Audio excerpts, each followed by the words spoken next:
gonna flood myself with gold. Okay, I'm good. Eyeliner na lang.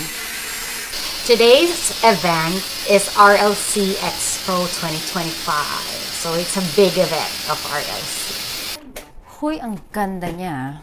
Ganda siya pag minix, ha? With foundation, ha? I'm not joking. Everything is falling into place. Look at this mini. Have you ever seen it before? No, you haven't.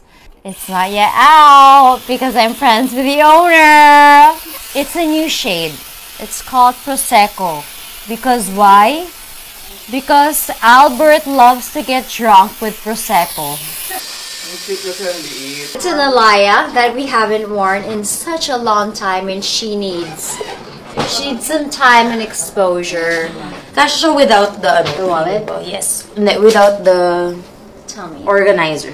Yeah, but that's the whole point. Shot. You wanna try? Tanggalan. Look at my scissors. They're super pretty. It's the wedding. It's so important that RLC has created all of these magnificent buildings to also give us a home where we can recharge, where we deserve to have this space that will really make us feel really good about ourselves. That's truly what a real home is. Alam na, sir, kailangan ko ng isang pero give me time kasi kailangan ko mag-ipon dahil nadali po ako ng necklace na suot ko ngayon. Hindi ko alam anong nangyari sa akin na mistake po. Mistake siya pero umaayos na po ako, nag-launch po ako ng business.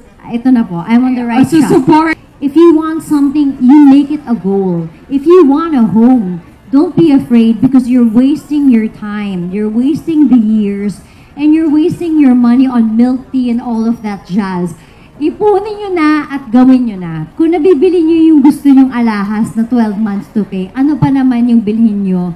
Yung itong alam yung walang makakapaglaya sa akin. Meron akong bahay kahit anong mangyari. At the end of the day, remember this. You have to think about yourself and you gotta put yourself first no matter what. Now is the time to do it and you will truly thank yourself. I'm glad that I had people to guide me, and if you don't, you've got people here that'll guide you. Maybe now is the time na unahin nyo naman yung sarili nyo kasi para sa kanila din to. My job here is done. Have a nice day. Tomorrow's a Sunday. I'm gonna rest.